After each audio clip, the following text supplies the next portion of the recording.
Welcome to the Intellectual Freedom Podcast. Here we analyze politics, culture, technology, and society at large through the lens of critical thinking and open-mindedness, not demagoguery and partisan hyperbole. I'm Dr. David Hopkins, humanities professor, your host and guide. So without further delay, let's get started.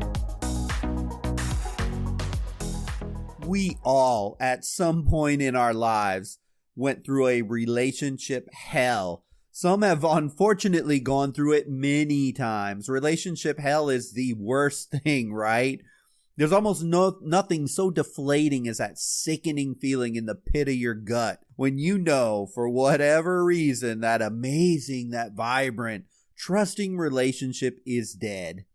Poets, songwriters, artists, movie producers express this most basic and common of human emotions all of the time. It's just a part of life that stings.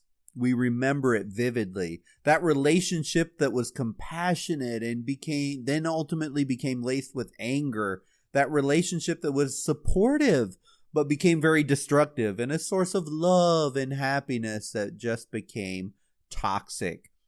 Suddenly, what seemed to be working so well isn't.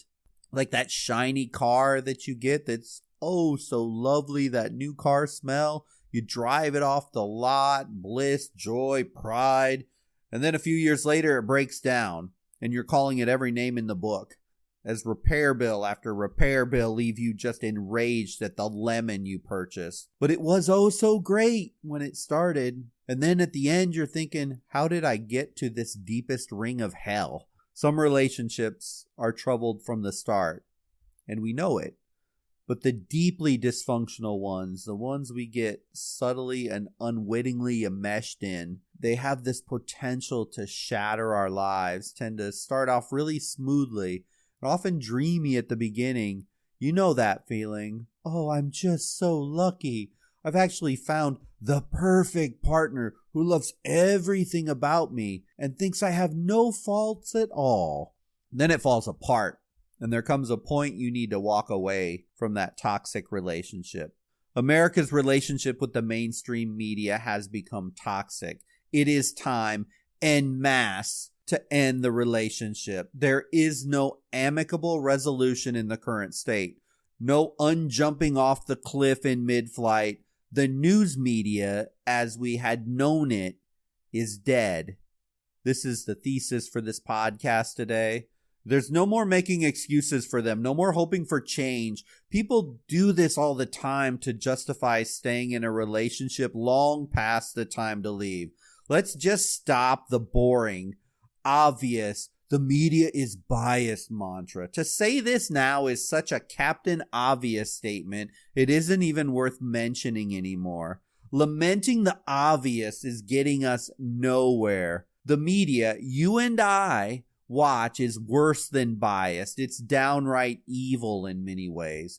Being biased is how they choose to present news. That's all one thing. But breeding hate and division in society, that's a whole different level of sinisterism. We're bordering on state-run propaganda machines that we see in Venezuela or China. Whether the news be liberal or conservative, while we still have a chance to cut them off at the knees and neuter their power, we need to do it. Americans interested in unity need to stop drinking that poison daily. The relationship with media is toxic, and for your health, my health, the country's overall health, it's time to stop consuming their product. Cold stop. Recently in the news, we all heard the story of this group in Michigan attempting to abduct and possibly kill the governor, or even possibly attempt to storm the state house. Where does this level of rage come from? How does such hate get fostered and fermented and built up? The mainstream media is not the only cause, but you can be sure it is a big part. Politicians, just shame on them. Social media, shame on them. The FCC, do we even have an FCC anymore? Is there anyone anywhere monitoring anything in the media at all? My goodness, since the removal of the Fairness Doctrine in 1986-87, which, by the way, had a Republican president and a fully controlled Congress by the Democrats, these quote-unquote media outlets are regulating themselves. Where is the oversight of this hate-spewing partisan crap that they're putting on TV all the time? What a joke. Okay, let's just end the rant there. Here's the cold truth. You turn on cable TV for news, but you don't get news. You get propaganda. Stop consuming it. In China, they're fed a healthy dose of state propaganda every day too, same as in Venezuela or Iran. Stop consuming it. So let's return to this theme for a second of a toxic relationship. What are factors that are important to ending toxic human relationships? And let's just for fun compare that to our relationship with the mainstream media, whether cable TV or print media or any of their derivatives online. Now, some of you may be saying to yourself, oh, there's just no way. I might miss something. How will I stay educated on important current event topics? Stay up with the goings on. I have a solution for you. But for now, let me just say this. Your local news is still usually pretty well balanced. I say this as I don't even watch that anymore. There's any local goings on, I can just grab them online at sources that just publish current events for my city. And that keeps me up to date, all I need to know about my local news. So just like that toxic relationship, you know you should leave, but you keep hanging around. Let me just say there are other fish in the sea, and they're better options. You can upgrade your love relationship as you can upgrade your news consumption relationships too. But let's get into it. First of all, you know a relationship is becoming toxic when it becomes ridiculously tedious. Be honest. Do you ever actually really ever hear hard-hitting news on TV? Or do you just hear over and over and over again the same partisan spin, the same name-calling, the same bashing, the same demonizing, the same fear-mongering, and it never resolves itself to anything else? How often is that breaking news ticker at the bottom of every cable news station actually really breaking news? For the conservatives, be honest. Does Sean Hannity ever bring new stuff or diverse opinions to the table?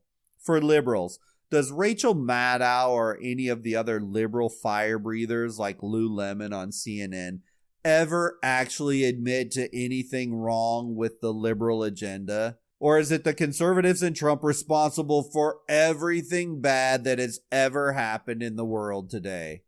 Vice versa, it works the same way. This tediousness demonstrates closed-mindedness. Do you really want to have a relationship with a tedious and closed-minded person? Of course not. So why do you mindlessly watch it on TV? Another thing, a dysfunctional relationship is often laced with blame. Everything is always the fault of the other side, and I mean everything. Dysfunctional partners avoid accountability like the plague.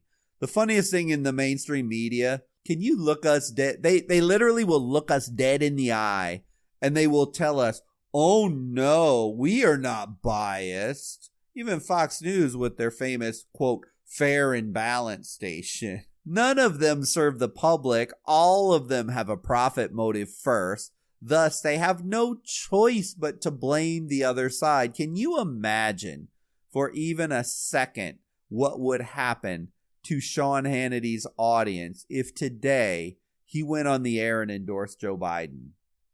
He would probably be off the air by the end of the episode. Blame. It has to happen. It always happens in the mainstream media. Do you trust a person who is always blaming somebody else for everything? It's never their own fault. They won't even admit the obvious right in front of them. So why do you accept this from your news media? Another one, dysfunctional relationship always has tension. Even when things are good, when you're in that relationship, you're just waiting for that other shoe to drop. With any good period of news, everything is inevitably darkened by fear of the bleakness and the blackness you know is coming, no matter what you do to prevent it. Breaking news on coronavirus. The worst is yet to come. Let's talk to a doctor that predicts another 200,000 deaths in the next month and a half. The worst is always yet to come on every topic from the mainstream media. Jeez, why always every day does the mainstream media do this to us? You know why, and so do I. They want us. They need us glued to that idiot box with blustering bobblehead personalities that are just pontificating constantly. Tension is good for business. Happiness is bad. We turn off the TV and we live our life when we're happy. When there's tension and drama and anxiety and unknown, then we watch TV. The mainstream media, they make money if you watch them. They don't make money if you're content and just living your life. We all know that person. Never fully happy, always worried, always mad, always on the edge. It's hard to be around that for extended periods of time, and we separate from it. There are people that, no matter what, will find the negative in everything. I know here in Tampa, when the Bucks win, there is always a segment of the fan base that's, well, yeah, we won today, but we didn't do this, that, or the other, so probably we're going to lose against this team if we don't do that. The entire season, it's just going to be a waste, even when we're winning. The mainstream media does this to you every single day, yet you keep going back for more. Why? Another one, toxic relationships, they breed uncertainty, hopelessness, and anger. Like that toxic relationship where you never know what you will get when you walk in the door.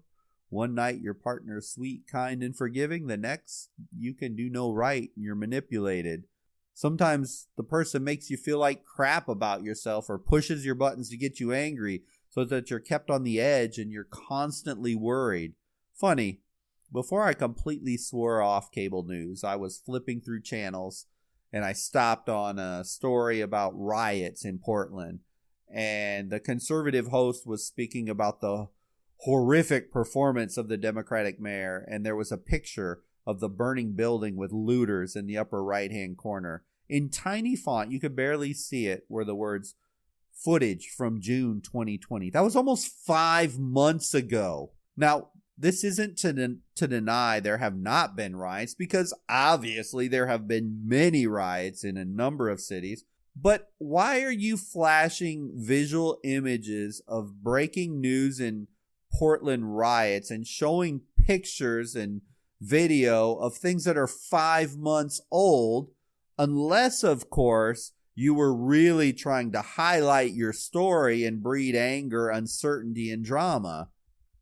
The cable news porn to breed negative energy in the viewers is actually rather despicable, detestable. In your real life, would you foster a relationship with someone who has a goal to make you angry, anxious, and feel hopeless about the world around you all the time? No, of course you wouldn't. So why are you watching, reading, listening to the garbage that they're throwing at you all day? Toxic relationships also, they breed frustration and hopelessness. Despite your best efforts, when you're in that relationship, you're always butting heads and you can't work with your partner as a team. If you try to do something, you're attacked. You just leave frustrated on all kinds of little small actions. Let me ask you this. How often after watching cable news do you turn off the TV feeling refreshed, invigorated, thinking positive about life? Or do you leave frustrated, worried, angry about the direction of the world? It actually is a pretty rhetorical question. I would guess 99% of the population don't turn off the news thinking, wow, the world is such a great place. I sure love the direction of the world is heading, except for very rare, very brief moments, tiny snippets at a time. You know you do this. You still say, I just can't believe how biased and unfair the news is. Well, it's time to believe it. It is true. Your partner, the news media, they've cheated on you. They said they were going to deliver the news to you, and they did not. They're peddling propaganda instead for cash. They're feeding a market demographic while telling you they're providing you news. What they're doing is just like any TV sitcom or reality TV show. Now, if your best friend saw you in a dysfunctional relationship, that friend you have that you know you can trust that's going to tell you the truth, they would tell you to drop that toxic relationship and get over it and move on. I'm telling you now, drop this relationship with the mainstream media, get over it, and move on. So how do you step out of this relationship, though? I mean, it's hard when a relationship ends. It leaves a gap in your life. It leaves a void if you remember when that's happened to you. And you need to fill that gap. And in fact, when it comes to the news media, we all need to fill that gap of how and where we get our news. I would never suggest you have to disappear to the mountains, become a survivalist off the grid. We all have to have a life to live. And the question becomes, can life be lived off of mainstream media consumption? And the answer is yes, you can. I know you can because I'm doing it right now and have been doing it.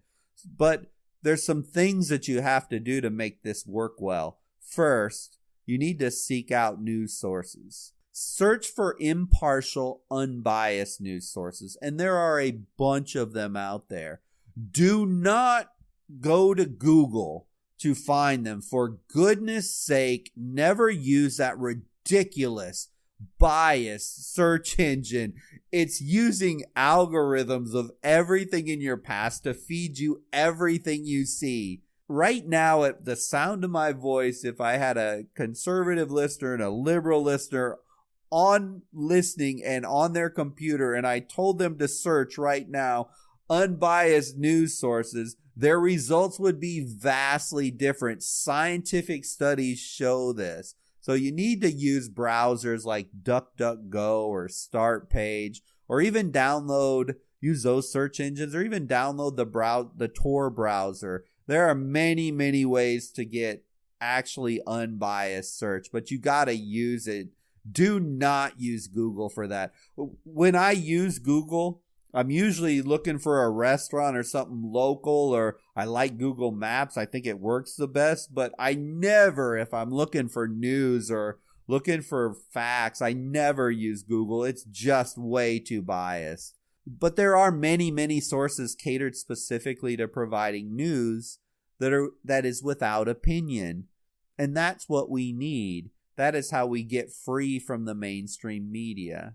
If you really want to get conservative opinion or liberal opinions, and you know you're seeking opinions, there are other websites that are outside of the mainstream media that can give you that opinion that meets your perspective, whether it's in politics, culture, life, whatever it is.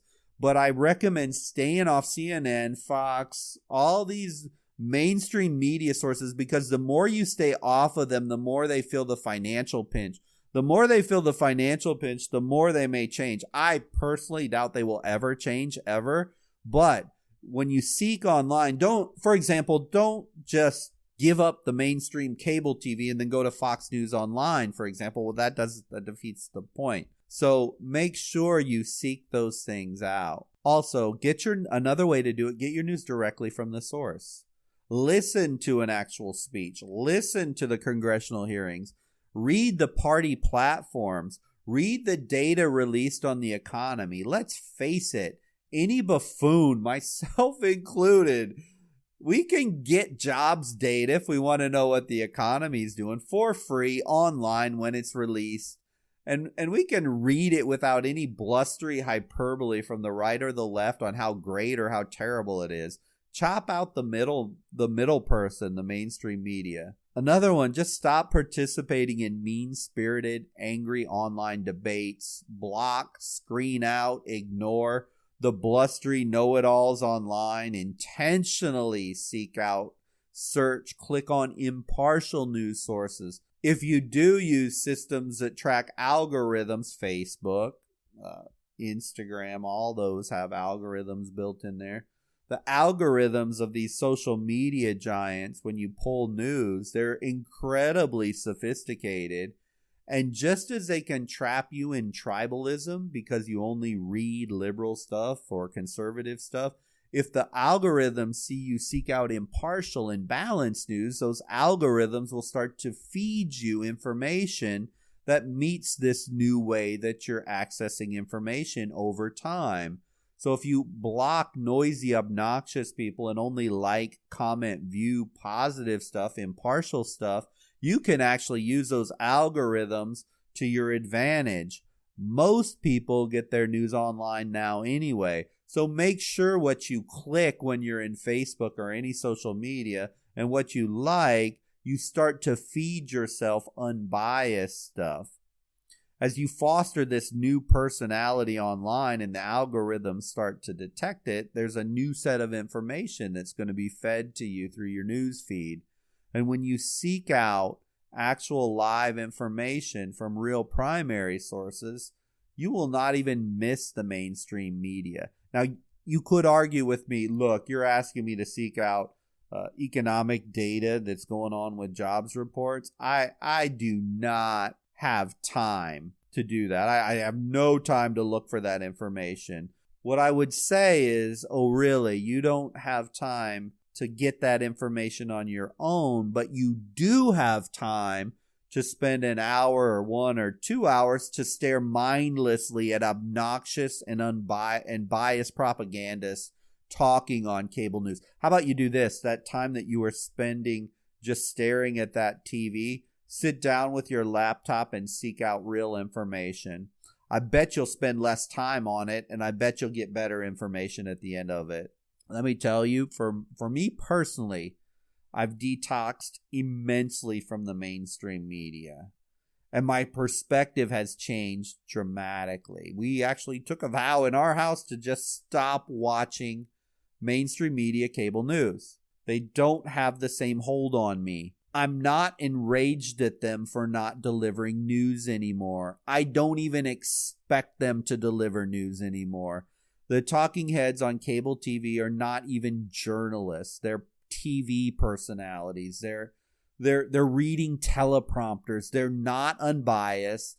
They're not impartial. So when they tell me they deliver news to me, I just smile a bit condescendingly, and I think to myself, sure you do.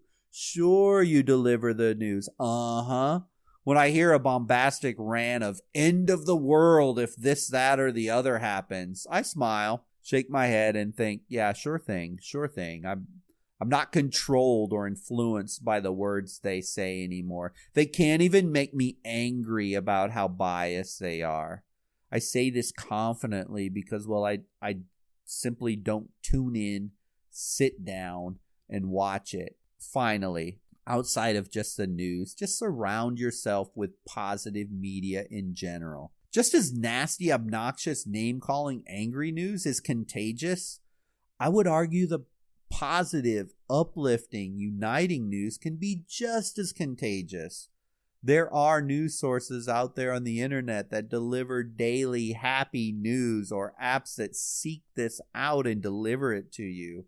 Don't waste so much time dredging the sewer for mainstream media news. Find sources designed specifically to deliver positivity. This doesn't mean we pretend the world is all sunshine and rainbows.